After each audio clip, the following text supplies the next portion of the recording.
Hello guys, this is your friend and we are back with a new fanfic. Which is what if Naruto releases Nine-Tailed Beasts in Naruto X Female Kyuubi Part 1.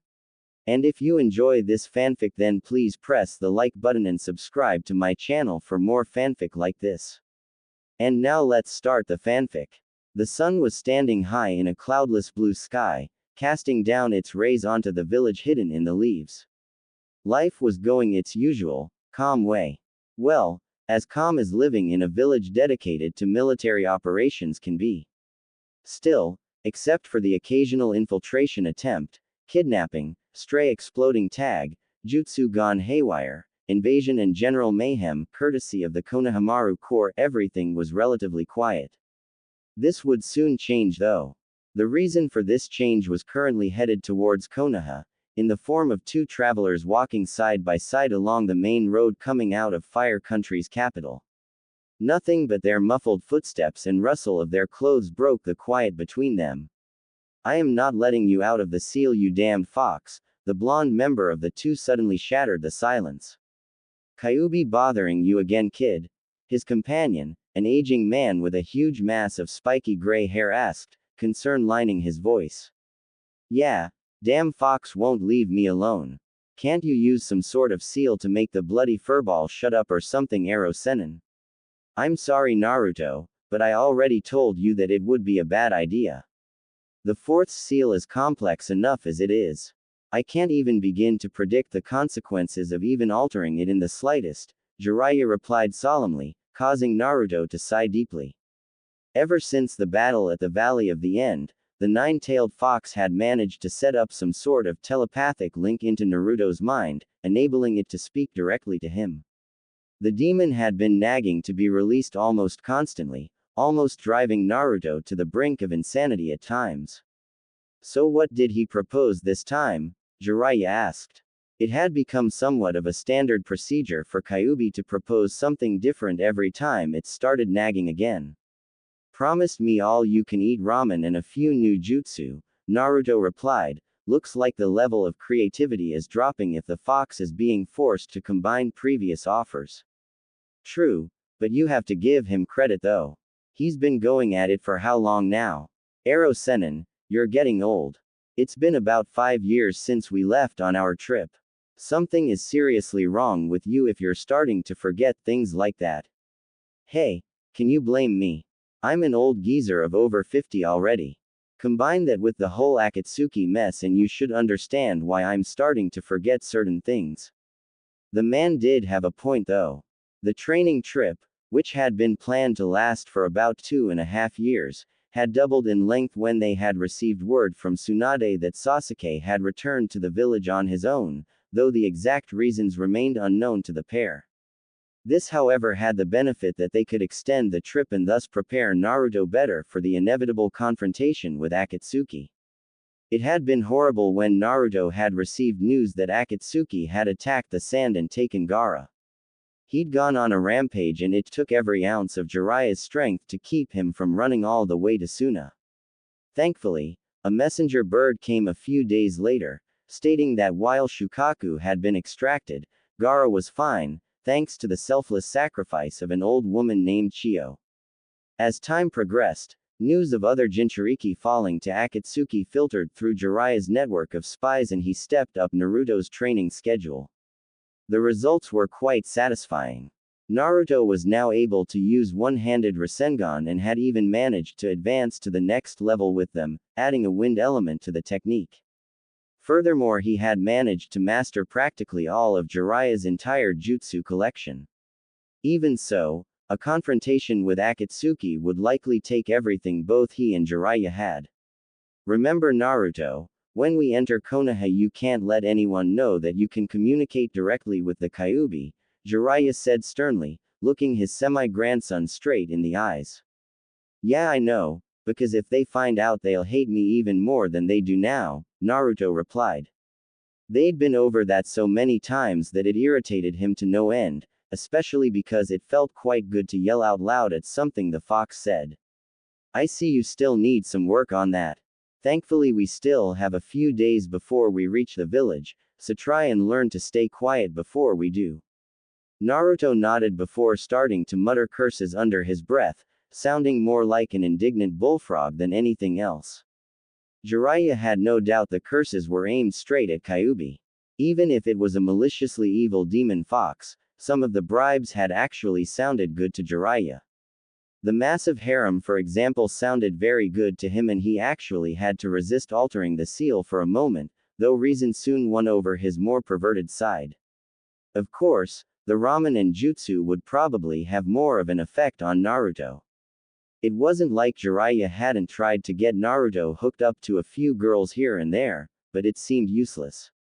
Even if the boy had grown to become a veritable babe magnet, few girls wanted to start something with a shinobi, even more so a foreign one. The few girls that did approach him were scared off by his unusual hyperactiveness or one of his sudden outbursts against Kyuubi. Given the fact that he couldn't exactly say why he had those fits, there was no hope in recovering anything that might have bloomed. As Kyuubi was driving Naruto to the brink of insanity at times, Naruto himself was driving the old hermit to insanity because of his lack of female companionship. He was in desperate need for some new inspiration for his literature. He only hoped that their return to Konoha would bring some excitement, especially if the Hyuga heir still had a crush on the blonde. He couldn't wait for the possible sleaze he could find there. Ero Sennin, can we stop here for the night? Naruto suddenly spoke up. Sure, but why? It's still a bit early. I know, but I want to go and visit the fox so that I can teach him a lesson, came the reply.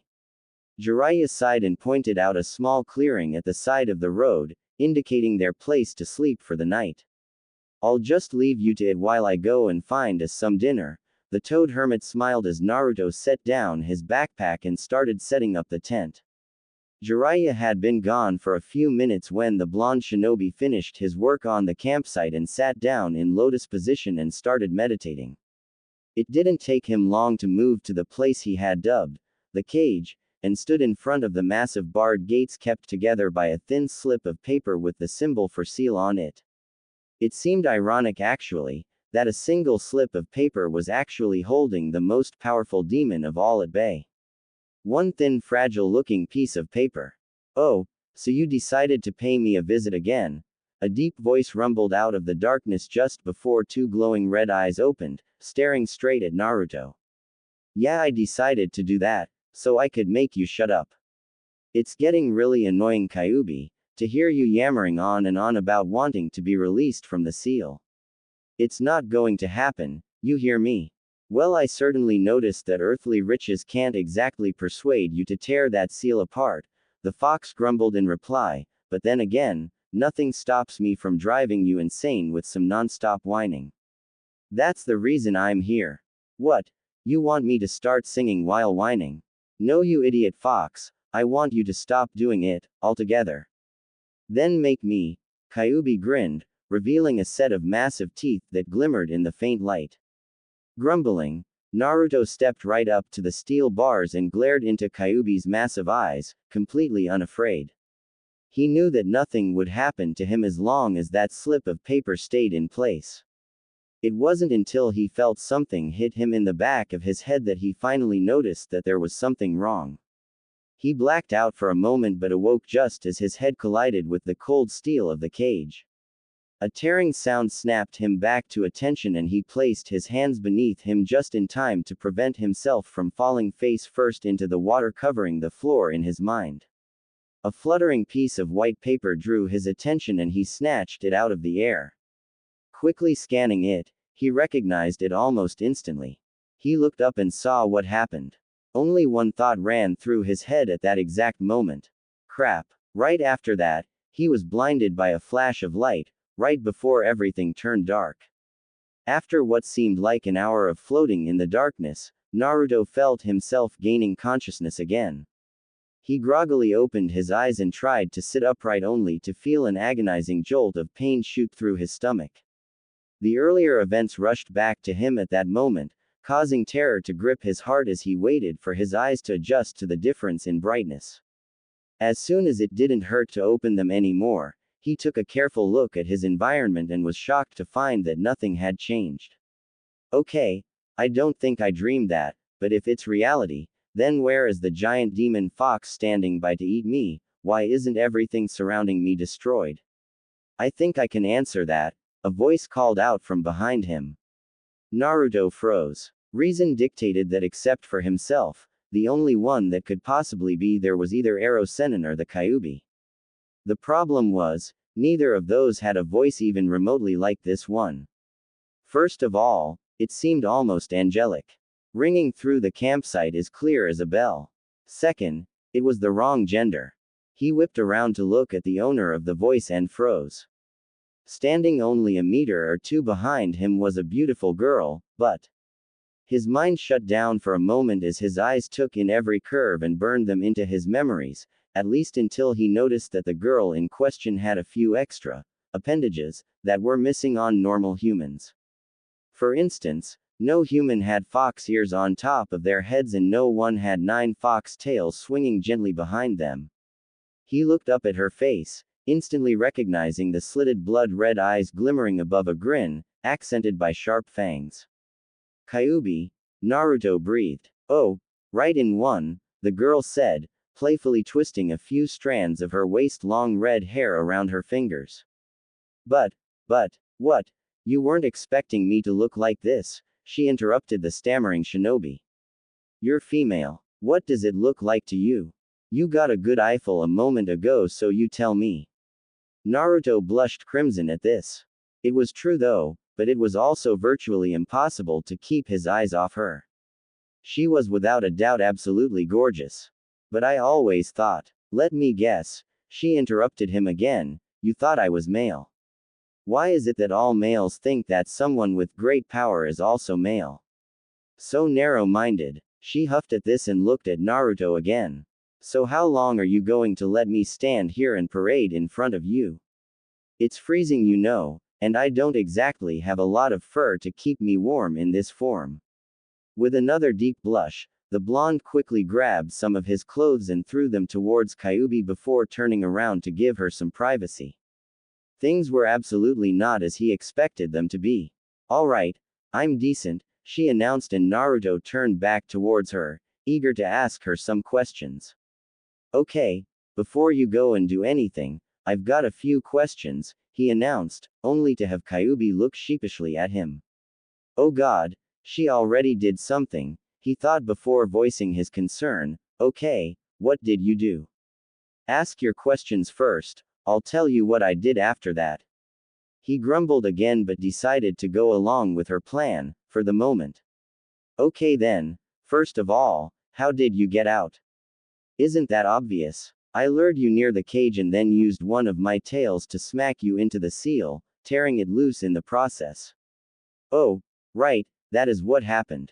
Not exactly one of your greatest moments, right? Shut up, you damn fox. Second question, why are you still here, sitting still and talking to me? What else would I do? Destroy the world. Been there, done that, no fun anymore. Then what are you planning to do now that you're free? I thought it was obvious, stay with you of course. Her answer stunned Naruto. He had been expecting her to tear him to pieces or do something horribly painful to him before unleashing her power onto the world again, but here she was, sitting in front of him, doing nothing. Well, almost nothing, but wagging your tails couldn't exactly be called threatening. But why? Well, I'm the only one of my kind, so it gets kind of lonely after a while. And while I was sealed inside of you, I guess I fell in love with you, especially when you grew up. Okay, something here is not right, Naruto thought out loud before bringing his hands together, gathering his chakra and shouting, Kai. Nothing changed though, confusing him even further. Kyuubi simply raised an eyebrow as she watched the blonde's antics. She had been expecting some sort of reaction, but not really like this. Okay, Ero Sennin, come out, this joke has gone on long enough, Naruto finally shouted. What joke, kid? Jiraiya's voice came out of the bushes just before the hermit emerged with a couple of rabbits held in his hands. The old man stopped dead in his tracks when he spotted the red-headed beauty sitting opposite of Naruto, dressed in the clothes of said shinobi. Before Jiraiya could notice, Kyuubi hid her tails behind her back and pushed her ears as flat against her head as she could, causing them to blend in quite well with her red hair. Okay, what has been going on, kid? Who is this girl you're with? You honestly didn't play a joke, Ero-sennin? Naruto asked him again. Nope. I just went to grab some rabbits in the woods, what else would I be doing? There isn't a place for research for miles, he said seriously, starting to wonder about what exactly was going on, and where that girl came from. So you finally believe me, Naru-kun? Kyuubi smiled mischievously. I guess, he sighed, dropping his head in the process, but you promise that you're serious about what you said, right? He looked up to see her nod vigorously and decided to take her word for it. After all, she hadn't done anything threatening, yet. So who is she, kid? Jiraiya asked, not exactly trusting the girl. Something seemed off about her. Please don't overreact, Ero-sennin, but the girl you're looking at is actually the Kyuubi. Jiraiya froze, the rabbit slipping out of his hand and dropping onto the grass with a muffled plop. It took 5 seconds for him to close his mouth and drop into a fighting stance, kunai in hand. Naruto, move away from her, he shouted, killing intent radiating off him. It didn't last long though. In a flash, Kyuubi had shot upright, disarmed the toad sage and pinned him against a tree on the opposite side of the road. This time, it was her killing intent that permeated the area, causing the wildlife to flee and goosebumps to start forming on the skin of the two shinobi present. Kyuubi, let him go, Naruto shouted as he palmed a kunai himself. Don't worry, Naru-kun, I won't hurt him, she smiled at the object of her affection before turning back towards the old man hanging helplessly in her grip. Listen, you perverted old man. Since my Naru-chan considers you as one of his precious people, I'll be nice and give you a warning. If you ever get between us again, I'll castrate you in the most inhumanly painful way possible, and trust me, I've done it before. Oh, and just so you know, the same happens if you dare to peek at women again, the fox girl finished with a growl as she loosened her grip, letting Jiraiya go. She turned her back at him, tails waving from side to side as she calmly walked back towards Naruto. In return, she spoke up as she gestured towards him to put away the kunai and sit down. I'll behave nicely and won't do anything unless Naru-kun here tells me I can. She plopped down beside him and threw her arms around Naruto, before giving him a loving kiss on his cheek. Jiraiya was still looking flabbergasted at the scene unfolding before him until her words finally permeated his thick skull and he regained some control over his thoughts. But how? Why? He exclaimed, still not believing Kyuubi. I already told Naru-kun and I'm not in the mood to go through it again, so I'll summarize it for you. Yes, I'm female. Yes, I'm in love with Naru-kun here, and yes, I'll behave. Do you understand, or must I spell it out for you? Jiraiya simply nodded, but froze again as a small spike of killing intent again rose off of the red-headed fury. And just so you know, I won't allow anyone to get in between us, understood? Meanwhile, Naruto was still sitting there in Kyuubi's embrace. Part of him was terrified, but another part of him was enjoying itself way too much. Sadly enough, the second part was winning. There was something about her that simply made his heart beat faster. This realization, however, reminded him of the things she admitted she had done before he had woken up. Say, Kyuubi, he said, looking at Kyuubi as he did, which proved to be a massive mistake. His heart skipped a few beats before nearly bursting out of his chest. Up close like this, she was even more beautiful than he could have ever imagined. Still, with considerable effort, he managed to ask his question, what exactly was it that you did to me while I was unconscious? Kyuubi grinned mischievously at this. Without warning, she ripped off Naruto's shirt and touched a spot between his neck and shoulder, almost the same spot where Sasuke's curse seal was. This was what I did. Naruto looked at the spot she indicated and did a double take. Right where she was pointing was a seal, about 5 centimeters in diameter, in the shape of a small fox sitting upright, surrounded by grass. A closer look revealed that the lines that made up the seal were actually composed of incredibly small writing, indicating the high level of the seal. What the hell is that? He screamed as he jumped upright and started running circles around the clearing, trying furiously to wipe off the seal. It's a seal designed myself, she replied calmly, grabbing Naruto by the scruff of his neck and pulling him back into her embrace. It's made so that no woman besides myself will ever have an effect on you. Of course, I have a version of the seal on myself so no one but you can have the same effect on me. Why did you do this? Quite simple actually. It makes sure that neither of us is disloyal to the other, and it allows you to live forever. For as long as one of us lives, the other stays alive as well. Isn't that nice? Oh, and the seal can't be removed, modified or sealed over, so don't even bother trying. Naruto looked at Jiraiya, almost pleading him to try. The old man simply shook his head in response. I can see it from here, kid, and I can tell with a glance that it does exactly what she said it would do. I really pity you, being bound to one woman for the rest of your life and unable to explore the world like I did.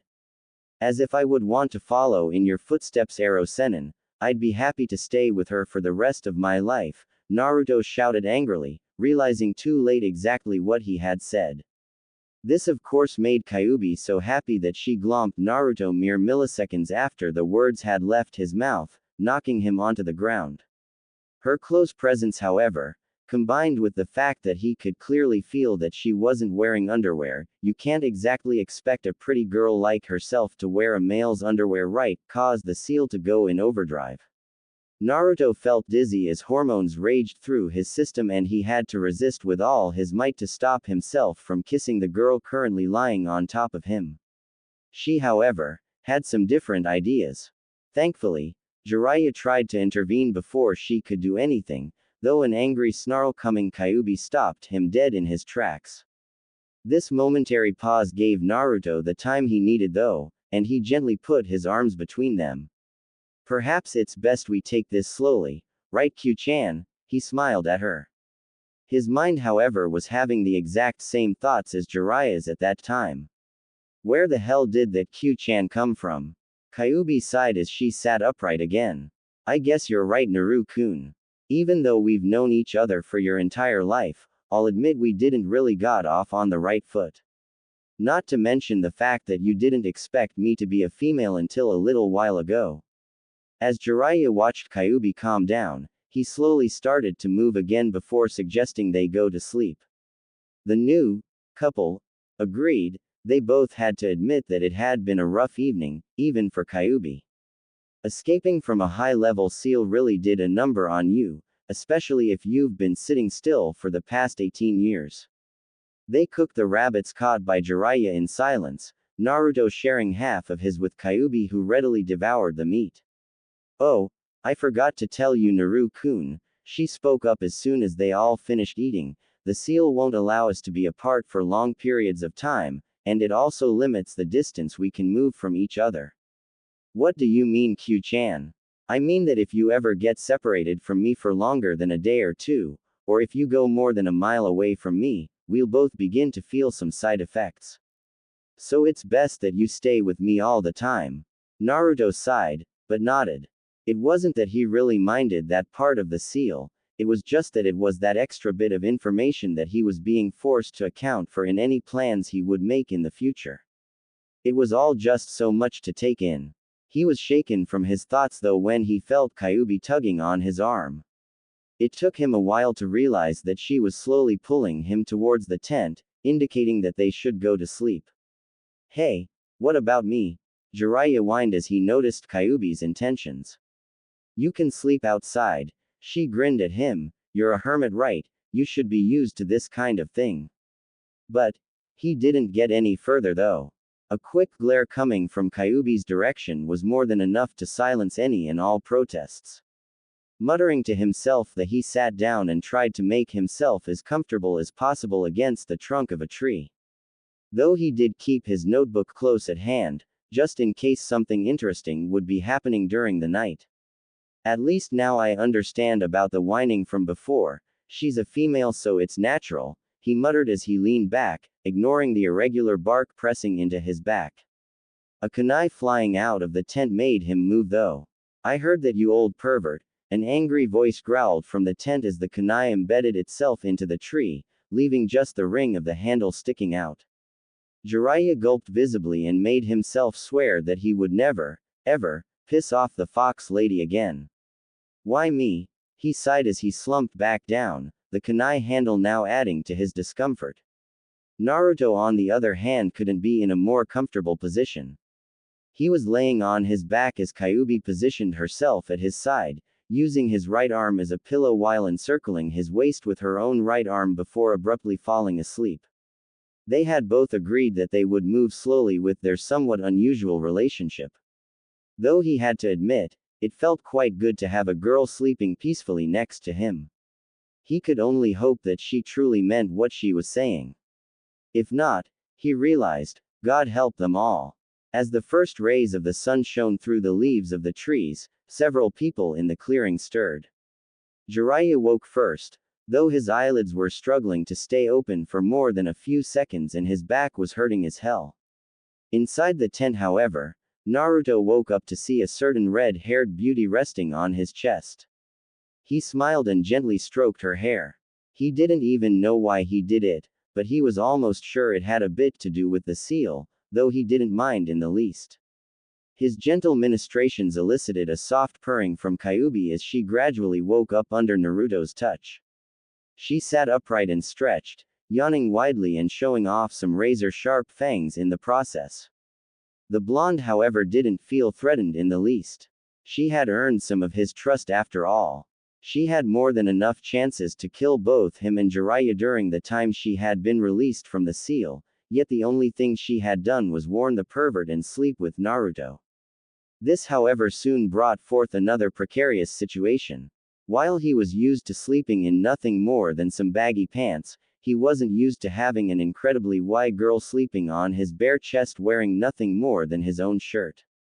The result, combined with the power of Kyuubi's seal, was staggering to say the least, especially when she stretched like that, causing the one piece of clothing she was wearing to crawl up a bit. He blushed as she laid back down at his side, a mischievous look on her face. Like what you see? She smiled seductively. Yeah, but you know what I told you, Q-chan, he admitted. I know, she sighed. I understand that we need to take it slowly, but that doesn't mean I can't tease and seduce you a bit. Fair enough. Naruto couldn't help but grin at her suggestion. It wasn't that he really minded her trying to seduce him, actually, he had started to enjoy it, quite a bit too. You lovebirds awake yet? Jiraiya's voice called from outside the tent. We better start moving now if we want to stay on schedule. We'll be right out, Arrow Sennin, Naruto replied, ignoring Kyuubi's disappointed look. It was clear that she wanted to snuggle some more, but Jiraiya was right, they had to start moving now if they wanted to reach Konoha on the planned date. You ready, Q-chan? He smiled at her. She simply nodded in response. It didn't take them long to get moving, and they were on their way to Konoha. While Jiraiya was still a bit jumpy with Kyuubi around when they left that day, it lessened over time. Nevertheless, he still remembered her warnings all too well.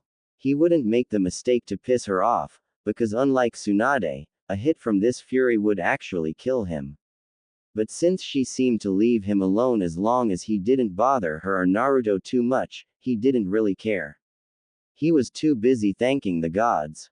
It was unreal. Right next to him was the Kyuubi, the most powerful creature on the face of the world, a being known to be pure evil, and yet here she was, chatting happily with a certain hyperactive blonde. The situation, and all of the implications for when they reached Konoha were mind-boggling. Naruto on the other hand was having the best time of his life. Simply walking towards his home, next to a beautiful girl. Only now did he understand why Jiraiya did what he usually did, even if he failed miserably. Having someone that loved you by your side truly felt wonderful, and he was actually beginning to fall for her as well. She probably didn't even need to use the seal to make me fall in love with her, he thought as he glanced sideways at her. Ever since that fateful evening, She had surprised him almost constantly, and now that he looked back at it, ever since the Valley of the End, she hadn't threatened him or anything else even once. She'd only been asking to be released, and he understood her reason for tricking him as she eventually did. It was to be expected actually, who would ever trust a demon fox? The only choice she had was to break free forcefully and prove herself afterwards. It was only logical, and as it was, she was doing one heck of a job out of it. When she wasn't making a joke of some sort, most of them aimed at the hermit walking a bit behind them, she was either telling something about herself or she was recounting a story from far back in history. Being immortal had its advantages. Though it actually ticked him off a bit that he couldn't tell her even one good story that she didn't already know. She had been living inside of him for his entire life and thus knew everything that he had been through. For someone who liked to tell about his own adventures as much as he did, it was a bit depressing, though Kyuubi's presence at his side blasted it away completely. It was a completely new experience to him. All of his life he had been training and trying to grow stronger. The few moments he did have contact with anyone of the opposite were far too short to have a lasting impression, despite Jiraiya's efforts. He couldn't help but laugh when Kyuubi told him another joke, this time about the two-tailed demon. Apparently she had been sealed when she was busy chasing her own tails. As they walked, they slowly moved towards each other, neither of them really noticing until they felt their hands brush. They looked at the other, Kyuubi smiling widely while Naruto simply blushed. It was funny in a way, the usually overconfident and boisterous blonde was now quite shy, as opposed to the redhead walking next to him. Though it might have had something to do with their first meeting, well at least not with her as a giant fox. She grinned, he'd get over his shyness soon enough. With the two of them connected as they were, a certain something was bound to be happening soon or later, even if Naruto had asked her to take it slowly. They stopped at a small village after making a detour and managed to get some clothes for Kyuubi to wear. It wasn't really up to shinobi standards, but she didn't really care. For once, the single most powerful engine of destruction on the face of the earth wasn't interested in violence. Well, I must say, Kyuubi, you look quite good in that outfit, Jiraiya said with a small grin on his face. Even with her warning, he still couldn't resist. Eyes forward, mister, she growled at him in response to his comment, understanding all too well that he was slipping a bit. Give him a break, Q-chan, Naruto smiled, he's got a point, you know. Kyuubi sighed, he was right. The old lady they'd bought the clothes from had done a remarkable job. She was now wearing a black pair of trousers and a t-shirt that had been dyed a deep shade of crimson. Below that were some standard black sandals most of the people in Fire Country wore. While simple, the clothes fit her perfectly and complemented her looks, causing her to make a lot of heads turn in her direction once she had walked out of the little shop. It did seem strange to Jiraiya though. No one on the village seemed to be bothered by the fact that Kyuubi was walking around with her fox attributes in plain sight. One of the kids had even run towards her and asked Kyuubi if he could touch her tails. Jiraiya's initial horror had gone over in shock when, instead of scaring him off, Kyuubi simply smiled and brought one of her tails to right in front of the kid's nose. The youngster had no idea he was holding something that could wipe the entire village off the map with a simple flick. He shrugged. It was probably because people saw their Hittite and assumed that she was either a summon of sorts, or that it was some form of technique. Apparently, the size and location of their village meant they had little to no communication with the outside world, which translated into a lack of knowledge about the events that had taken place about 18 years before. Perhaps it was for the best, he sighed. Well, Kyuubi responded to Naruto's statement, even though they are a bit below the clothes the Queen of Demons should be wearing, I must admit, they are rather nice. They look great on you, he smiled, this time making her blush a bit. She wasn't used to people giving her a compliment. Usually it was something more along the lines of, Die Demon, or, Rune. Still, she recovered quickly and hid her blush with a broad smile. Thanks, Naru-kun, giving him a playful nudge with her shoulder as they walked. "No problem," he replied, giving her a small shove in response. What followed was a playful reverse tug of war which lasted until both Naruto and Kyuubi were walking shoulder to shoulder, each at an opposite angle leaning into each other. A small snort made them turn their heads, and they saw that Jiraiya, who had been watching the entire show, was desperately trying to contain his laughter. He was actually doing a decent job of it, right until identical goofy grins came over Naruto and Kyuubi's faces at exactly the same time. This broke the dam and the hermit cracked up until he was literally gasping for breath, the couple in front of him soon following his example. After they'd finally gotten their laughter back under control, Kyuubi and Naruto righted themselves and continued their journey, Jiraiya following them as he had been before. Several hours later, Kyuubi was getting a bit irritated. Naruto's hand had been brushing against hers every now and then, and while she looked at him every time with a smile on her face, he never acted on it. It was thoroughly frustrating. "You're a man for crying out loud, Naruto," she shouted in her mind. Much to her surprise, Naruto jumped a bit and looked at her. "Did you just say something, Q-chan?" he asked. "No, why?" she frowned. "I thought I heard you say something to me," he said, a confused expression on his face. He could have sworn he heard her say something, but it had been so vague. Behind them, the gears in Jiraiya's mind were turning at a rate that was quite a bit above normal. He'd been watching them with quite some interest. The interactions between the two were amusing to say the least, and while he was no Hyuga, he could still read people's intentions and general thoughts by studying their body language and facial expressions. Kyuubi right now was an open book to him. When Naruto asked her if she had said something though, it made his mind go into overdrive. She hadn't said anything, yet Naruto thought she had. Given the fact that he had been communicating with her through a mental link for the past 5 years, it was simply a matter of putting 2 and 2 together. "I think you two still have the mental connection from during the time you were still sealed inside Naruto," he said to her. He saw a slight twinkle in her eyes and wondered what exactly she was thinking at that moment. "What do you mean, Ero Sennin?" Naruto asked his teacher. It was clear that he hadn't really been paying attention, or rather, not at him. "What I'm saying is that the mental connection the two of you had while Kyuubi was sealed inside of you still exists. I don't know how it's possible, but it's there. My guess is that it's because of the bonding seal she put on you." "You're telling me she can read my mind?" he asked in horror. He wasn't exactly too keen on having her snoop through every single one of his thoughts. "No, it's probably a severely weakened version of what you had before. I think it's mostly strong emotions that are being transmitted through the link." Naruto nodded, trying to digest this new bit of information as they walked. "So if what I heard was a strong emotion, Q-chan, what exactly was it that you wanted to tell me?" he finally asked after several minutes of pondering. "Nothing," she sighed dejectedly. This, however, wasn't a good idea since Naruto was known to be persistent. Almost in an instant, it became a reversed version of the nagging that Kyuubi had been doing for the better part of 5 years.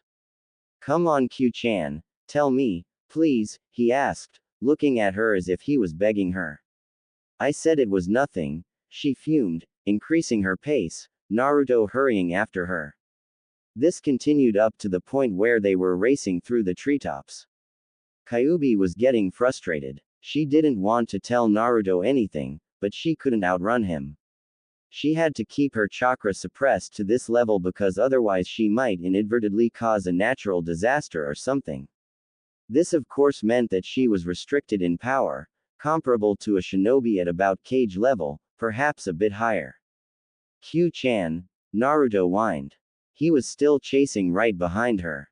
She decided enough was enough and stepped on the brakes, snapping through the branch she landed on and skidding further along the ground. A stupefied Naruto simply overshot her, slamming into a tree because of losing focus. She sighed, walking through the falling leaves towards the blonde who had slid down along the entire length of the oak, hitting a branch every now and then. Holding his head, He crawled up back to his feet, only to come face to face with an irritated Kyuubi. He unconsciously took a few steps back, fully understanding why Jiraiya was so afraid of Tsunade when she got angry. "This is what I wanted to tell you," she almost yelled at him as she grabbed his hand and interlaced her fingers with his. "If you want to hold my hand, just do it.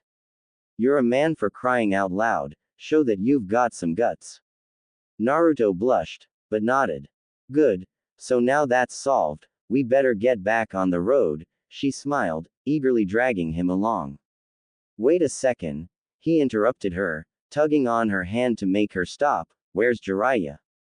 I would appreciate it if you rascals told me whenever you planned on playing a game of extended duration tag, you know." An out-of-breath Jiraiya wheezed as he stumbled through some bushes. "Couldn't keep up, old man," Kyuubi snickered. "Hey, have some respect for your elders.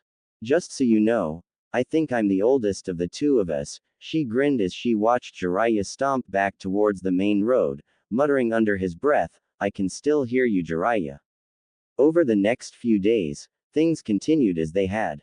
Kyuubi and Naruto growing closer bit by bit while Jiraiya continued to follow behind them, careful not to do anything to anger the redhead. "You really like that shirt, don't you?" Naruto commented one night as they crawled into the tent for the night. "I love it," she grinned widely, "and I'm going to keep it."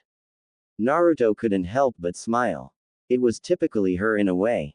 Once she had laid her claim on something, she wouldn't budge. You could consider the item in question to be lost for good. Not that he minded about the shirt though. She had the habit of sleeping in it, and only that shirt. It was long enough to be considered sufficient as a nightgown, seeing that she only came up to about Naruto's chin, but even so it gave him an occasional view if she made a sudden move or something comparable. "I'm glad you like it that much," he said just before he gave her a kiss on the cheek and laid down. Kyuubi got the hint and placed herself in what seemed to be her favorite position, in Naruto's arms as he laid on his back, one arm draped over his chest, her head resting on his biceps. "We better get some rest, tomorrow's a big day," he whispered.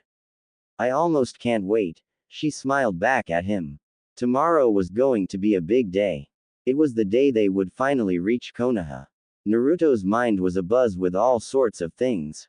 How would it be to see his old teammates and the rest of the Rookie 12 again? He'd finally meet Tsunade Ba-chan and Iruka-sensei again. But most of all, he'd get to eat some Ichiraku ramen again, for the first time in 5 years. Still, there was the nagging concern about what everyone would say about Kyuubi. He'd ask her and Jiraiya about that tomorrow, he decided. The following day, Jiraiya voiced Naruto's concerns without the latter even having to mention it. "Kyuubi," he started, "I'd like for you to hide your tails and ears while you're in the village, and perhaps you should use a different name as well." "Why?" she asked, raising her eyebrow at Jiraiya's question. Isn't it obvious?" he continued, a baffled expression on his face. "If people were to see you like that, there'd be widespread panic. You'd be attacked almost instantly. Their funeral," she grinned, "and if you want a reason why I'm not going to hide who I am, here's one. I'm the bloody queen of demons, like hell I'm going to hide my true identity just because some weak-willed idiots are going to get scared. I don't really care about them anyway." Jiraiya sighed deeply, resting his forehead in the palm of his hand. He had figured as much. Tsunade was going to have his head for this. His actions were mirrored by Naruto, though for entirely different reasons. He was actually anticipating the reactions of the villagers. To him, it seemed like she was going to pull a massive prank on the entire village. As he looked up, he saw her grin widely and couldn't help but mirror her expression. "This is going to be good," he thought as he unconsciously rubbed his hands together. Several hours later, the gates of Konoha finally came into view. "There it is," Naruto shouted, almost bouncing all over the place with excitement. "Ooh," Kyuubi smiled before turning towards the two males, "can I burn it?" The two of them were baffled by her question. It actually took them several seconds to regain their composure and both shouted a resounding, "No," at her. You guys are no fun, she fake pouted, turning her back towards them, kicking a pebble in the process. She turned around with a smile on her face as soon as she heard the telltale sigh which indicated that they had caught on. Don't joke like that please, Jiraiya said disapprovingly, holding a hand over his heart. It's not good for both my heart and my state of mind. The coming confrontation with Tsunade was obviously having its effects on the Toad Sage. Naruto didn't envy him. He'd seen the results of her punishment whenever Jiraiya managed to tick the 5th Hokage off, again. I hate this job, Hagane Katetsu sighed as he lazed about in the gate guard shack. Together with his longtime friend and colleague, Kamizuki Izumo, he had been stuck with guard duty for several years now. While it wasn't physically taxing or anything, the mental strain it caused was immense. Boredom could do a lot of damage to a person's mind. I know it's a tedious job, but it pays well and it's risk-free. Would you prefer to be doing dangerous missions? Izumo replied, though he too was leaning back in his seat, staring at a non-existent spot on the ceiling. Still, why do we have to keep the gate closed? It's not like Konoha's a sealed-off village like Iowa. Probably to make sure we don't slack off. Slack off? I'd be happy to do something around here. We haven't seen anyone pass through the gate lately, or at least, no one unfamiliar, Katetsu muttered, angry at his superiors that they would think he'd skip the only times this job had the potential to get interesting. Really, the next person that comes through this gate and that doesn't have the proper authorization to do so is going to find himself in quite a bit of pain. I'm desperate for some action. Q-chan, what exactly are you doing? Naruto asked as they approached the gate. Ever since Konoha had come into view she'd been acting a bit off, almost even happier than she had been before. While she didn't do anything threatening, it was still strange to see her so excited. Nothing Naru-kun, she replied, but continued skipping forward, a big grin plastered all over her face. The closer they got, the more cheery she grew. Eventually, it was Jiraiya that figured it out. Naruto, hurry up, stop her before it's too late, he shouted at the blonde, who simply looked at him in confusion. Meanwhile, Kyuubi had already reached the gate, and with a small tap of her hand, brought it crashing down into the village. Too late, Jiraiya muttered, smacking his palm against his forehead. Tsunade's list of strikes against him just kept on growing. What the hell did you do that for? Naruto asked her as he raced to her side. She had already advanced halfway across the gate. Well, you said I couldn't burn down the village, so I had to find something else. Besides, you can't expect me not to make an entrance right. She smiled sweetly at him, completely ignoring the two Chunin sitting in the small hut, mere meters from where the shattered remains of the village gate had landed, their jaws hanging wide open. It took them several minutes to close them, and by the time they had come back to their senses, Naruto, Kyuubi and Jiraiya had long disappeared into the village. I think this job is affecting our mental health a bit too much, Katetsu said incredulously. Agreed, Izumo agreed, I say we get back to missions. Without another word passing between the two of them, they stood up and headed for the Hokage's tower so they could ask for another assignment, and possibly to get Tsunade to do a mental checkup on them as well. Naruto couldn't really understand the reactions of the two Chunin on guard duty near the gate, but he didn't really care. At least Kyuubi's little stunt hadn't gotten them in trouble, yet. Their passage through the village towards the Hokage's tower was less amusing though. Unlike the small village they'd bought Kyuubi's clothes in, the people here instantly recognized Jiraiya, himself and Kyuubi. It didn't take any of the adults long to figure out exactly who she was, not that it was hard. There weren't exactly that many people on the planet with fox ears and 9 tails. The result was a crowd running away from them, screaming in terror, much to Kyuubi's amusement. Jiraiya on the other hand looked at her, pleading. It seemed as if she was purposely adding to Tsunade's list against him. Stop right there, an angry voice suddenly called out. It was followed by the sound of several men landing on the street right in front of the three travelers. Kyuubi's eyes widened a bit as she took in their numbers and apparent strength. There were 15 in total, 3 Junin and 12 Anbu. 3 full Anbu squads is all. She snorted inwardly. They really think that a measly 3 Anbu squads accompanied by their captain is going to be enough to put me down. Please, that's just insulting. Hold it, people. She's not here to kill or destroy. Jiraiya quickly stepped in front of both Naruto and Kyuubi. The shinobi, however, ignored him and started advancing carefully, weapons drawn and ready to strike. We don't know how you got Jiraiya-sama under your control, you foul beast, but he'll be free when you die, the apparent leader of the group of shinobi hissed.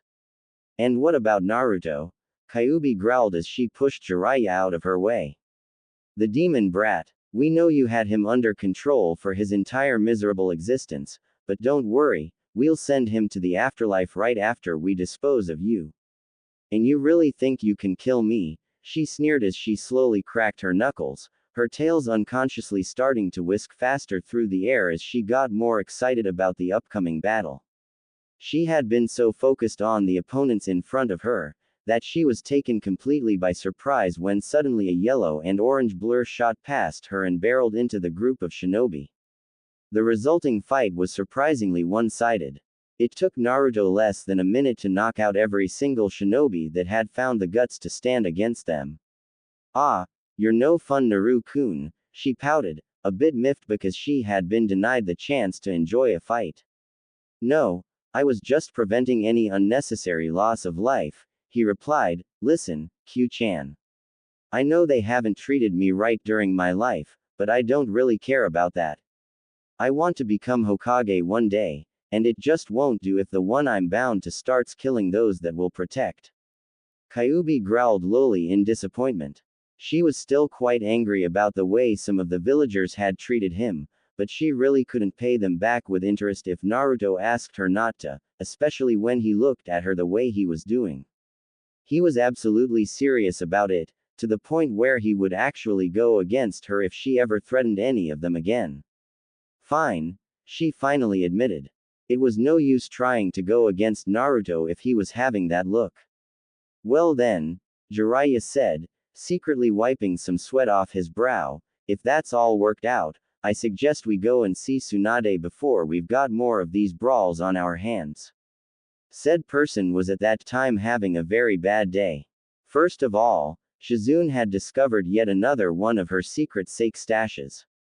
Then she had been forced to work through several stacks of papers that needed signing, and last, but most definitely not least, she was beginning to have reports of something weird going on in the village. She, and many other people had heard the massive crash caused by the gate coming down, but she figured a few squads of Anbu would check it out and report back eventually. It wasn't like the village needed her exact guidance at any given moment in time. She did get a bit worried when no one came with some sort of report. The only thing she had heard was a bit of people screaming, but nothing more. With the infiltration of an enemy spy lurking around every corner, she wasn't that worried. It happened every now and then and usually caused some people to go around town screaming bloody murder. What didn't happen that often though, was that about half the village was having that exact same reaction, at the same time. Just as she was about to step outside and see what exactly was going on, she heard a loud crash at the base of the tower, followed by a few bangs. She raised an eyebrow, but moved into a defensive stance as she heard the sound slowly moving upwards in her direction. No, wait, don't, she heard an awfully familiar voice shout, just before the door to her office was blasted off its hinges and embedded itself halfway into the opposing wall, missing Tsunade by a hair.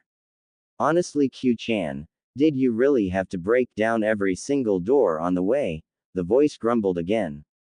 Tsunade's eyes widened as a certain blonde stepped out of the dust that was still hanging around the doorway. Naruto, she squealed as she ran towards her semi-adopted grandchild and put him into a bone-crushing hug. Only after a few seconds, and after a few impatient taps on her shoulder, did she notice Jiraiya standing beside her. Just then, she realized the destruction in her office and her mood instantly shifted to anger, which she gladly directed into the perverted hermit's direction. What exactly is the meaning of all this commotion, Jiraiya? she shouted, a vein on her forehead starting to bulge out from her irritation. Hey, it's not my fault, you know, he shrugged, I couldn't exactly control her. That last word caught Tsunade's attention. Her. Before you say or do anything, Tsunade-ba-chan, Naruto quickly added, please know that she isn't going to do anything to harm the village or its inhabitants. What do you mean? Tsunade asked, still confused. It didn't last long though.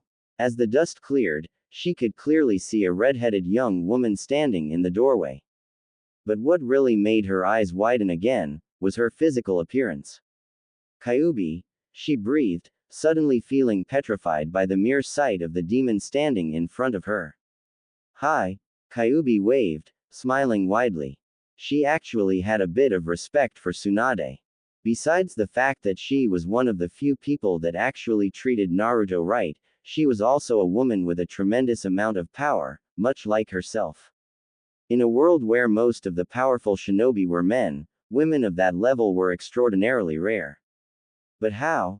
Tsunade asked, shifting her look from Kyuubi to Naruto and Jiraiya and back. Long story short, the seal broke, for some very stupid reason I might add, Jiraiya began, and now Kyuubi's out and about, but she's not going to hurt anyone, even if it may sound unbelievable. She did however knock down the gate and every single door on the way, and she scared some villagers. I see, the Hokage grumbled, her surprise slowly turning to anger, and is there anything else you should tell me about? Jiraiya swallowed, he could already see it coming, but he didn't have any chance to avoid it. Yeah, she's in love with Naruto, he added, already bracing himself for the inevitable. Tsunade snapped inwardly. Standing right in front of her was the reason for the disturbance. Oh, she could already see the paperwork coming. Luckily for her, the perfect way to blow off some steam was standing right in front of her. Without warning, she slammed her fist into Jiraiya's face, knocking him clean through the wall. Phew, Kyuubi whistled in awe as she watched him sail through the air over the village in a graceful arc, before making a decently sized crater in the stone wall surrounding Konoha. Looks like you haven't lost the touch. It's like riding a bike, she shrugged, once you've learned it, you never forget. But that aside, what exactly is the meaning of this? Well, Tsunade-ba-chan, Naruto started, it's exactly like Ero Sennin said. And when did all this happen? 5 days ago. Then why didn't you tell me about this beforehand? Well, Naruto hesitated, we didn't have any way to contact you, and, we sort of forgot. Tsunade sighed and sat down on the chair behind her desk before burying her head in her hands. So what are you planning to do now? She asked Kyuubi, looking directly into those blood-red eyes. Well, since I'm bound to Naruto via a seal of my own design, I was actually planning to live with him and perhaps form a team to perform a few missions every now and then. So I kindly ask you to give me permission to become a Konoha nin Hokage-sama. The sama suffix wasn't exactly necessary, but she felt it would give her a bit of a bonus in Tsunade's opinion. You're serious? Kyuubi simply nodded in response. And it's not like I have a choice, right? Another nod. Fine then, she conceded, but I have a few conditions. I take it you won't be hiding your true self, so I'll be making a few new rules here to make sure that no one attacks either you or Naruto. Nevertheless, this probably won't prevent some people from doing something stupid. So I hereby order you never to kill or seriously injure a person while you're here. If it's someone from another village that isn't our ally, you're free to do whatever you wish, but no one from either Konoha, Suna or any other allied village. For the rest, you are to follow the same laws that are used here. If you fail to do so, you'll suffer the consequences, together with Naruto. Also, you'll be starting as a genin. Kyuubi started protesting against this, but was interrupted by Tsunade. Just so you know, every new shinobi, regardless of ability, must start at genin rank when he or she is allowed to join the village forces. That in Naruto is also still a genin, so if you want to form a team, that's the rank you'll be at. I don't have any other available shinobi at the time, so it'll just be the two of you with no sensei or third teammate, but I don't think that'll be a problem, right? Neither of the two youngsters in front of her said anything, so Tsunade simply continued. The following Chunin exams will be held here in Konoha again, in 1 month. I take it you'll be wanting to participate in them. As they heard this, equally wide grins appeared on both Naruto's and Kyuubi's faces. This was going to be fun. The two persons standing in front of Tsunade were still wearing goofy grins when the few shinobi that had pursued them finally caught up. Tsunade-sama, they shouted as they burst into the office, taking up defensive positions around her. Stand down, she calmly ordered, much to their dismay. But why Tsunade-sama? It's the Kyuubi and the demon brat. Those were his last conscious words. Mere milliseconds later he was sailing through the hole in the wall Jiraiya had made on his rather forceful way out. Naruto might be a brat, but he's not a demon, she shouted at the remaining shinobi. Ignoring the blonde's huff of frustration, she continued, and Kyuubi might have broken free, but I assure you that she does not have any ill intent directed towards us. She's telling the truth, you know. Kyuubi looked at the shinobi, a mischievous glint in her eyes. As the most powerful demon on earth, I'm not exactly known for subtlety.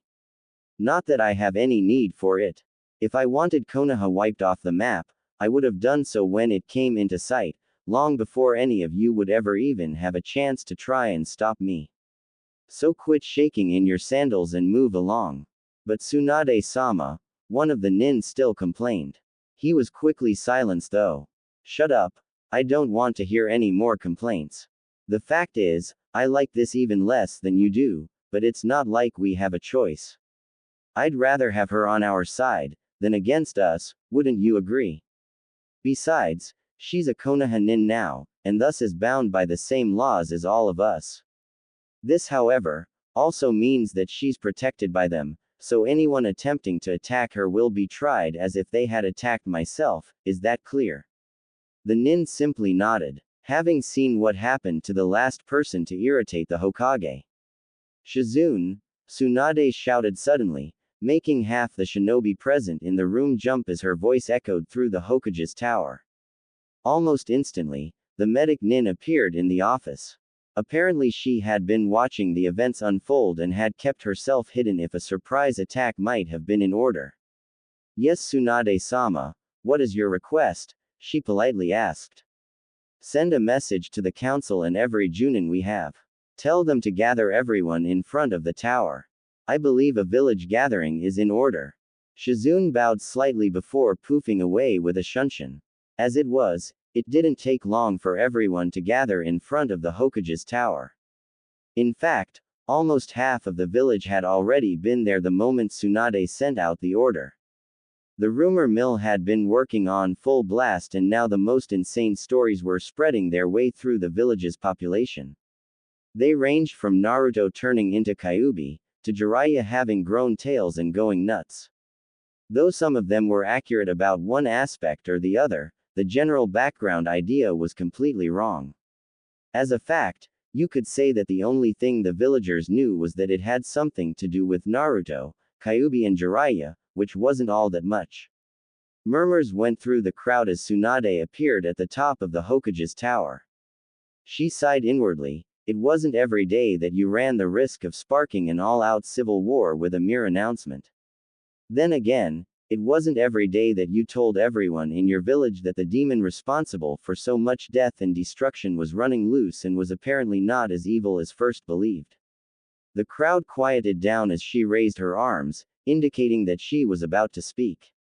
Instantly, every face turned to look at her with rapt attention.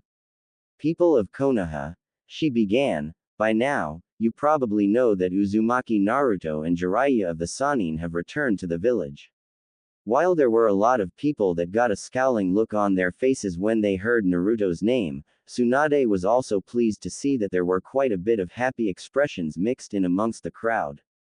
However, she continued, they also had someone accompanying them. I know that there is the law set by the third Hokage that prevents anyone to say anything about a certain subject, but as of today, I am revoking that law. Because in the light of recent developments, it has become impossible to maintain. For those amongst you that do not know about this, I will explain. 18 years ago, when the Kyuubi attacked our village, it was not killed. Murmurs had started anew the moment Tsunade had announced the revocation of the Third's law, but as she continued, gasps of surprise and horror rose from the crowd. While the shinobi of Chunin rank and higher had already heard of Naruto's part in the story, none of the current genin or children knew about it. Tsunade, however, kept going. The fourth Hokage couldn't kill the Kyuubi, so he did the next best thing, he sealed her. The vessel was a newborn child, a child known by the name of Uzumaki Naruto, the very same shinobi that left our village to go on a training mission with Jiraiya of the Sannin 5 years ago. Today, they have returned, but as some of you may already know, something happened during that time. The seal holding the Kyuubi has broken. Instantly, widespread panic erupted amidst the crowd. People were trying to get away from the Hokage's tower, but were stopped by the shinobi chosen to perform crowd control. They and a select few others had been given a quick briefing beforehand. Tsunade knew they wouldn't panic and keep the crowd under control. However, she shouted, attracting the attention of the mass of people below again, "I have spoken with the Kyuubi and she means us no harm." Shouts of disbelief rose up from the crowd, but she ignored them. Furthermore, she has requested to join the village as one of its shinobi, a request that I've granted. This also means that she is both bound and protected by our laws. However, one special rule has been agreed upon. She may never kill a fellow Konoha villager, ever. You may choose how you respond to this, but I warn you that any attack on them will be treated the same as an attack on myself. I hope I've made myself clear. It's time for us to leave what happened in the past to stay in the past and that we move on. She's not our enemy anymore. Tsunade, a voice rang out from the doorway leading to the roof of the tower, this is an outrage. She recognized the owner of the voice without even turning around. What exactly is Danzo? She growled lowly, shouldn't you be happy? After all, I am making our village stronger, a lot stronger in fact. You call that making it stronger? You're practically throwing our village's future away. It's a massive security risk. Shut up, old man. Kyuubi's voice came from the other side of the tower's roof. If I wanted to destroy Konoha, you wouldn't even have a chance to stop me. I haven't, so quit your yapping. Danzo fumed at this and made a quick gesture with his hand. Immediately, Kyuubi had been surrounded by several members of Root. They wasted no time and moved in for the kill, only to be intercepted by a blonde and orange blur. Don't you even dare to touch her, Naruto growled, positioning himself between Kyuubi and Danzo. You're lucky they faced Naruto, you know. Tsunade interrupted the current glaring match between the blonde shinobi and the council member. If they had faced either Kyuubi or myself, they'd been dead. Danzo, she continued, you are not to do anything to harm these two. Failure to do so will result in your immediate termination. Tsunade's harsh words, combined with a petrifying glare coming from the three shinobi opposing him, made him take a few steps back. He may be lusting for power almost constantly, but he wasn't stupid, he knew when he was beaten. Without even acknowledging the threat, he turned his back on them and hurriedly moved back to the council chambers. He would try to stir up the rest of them, though he very much doubted he'd be successful. The look in Kyuubi's eyes made it very clear that if there was any irregularity, of sorts, she'd be having his head on a silver platter. It would take a lot of planning, subterfuge and money to bring those three down. Meanwhile, Kyuubi and Naruto had forgotten all about Danzo's earlier distraction and had walked up to the edge of the tower's roof. Again, a wave of shock went through the crowd as they recognized Naruto and instantly made the connection with the woman standing beside him. It took the crowd control force every bit of authority they had to restrain the villagers. Some wanted to run away screaming, others seemed like they were about to jump all the way to the tower and attack.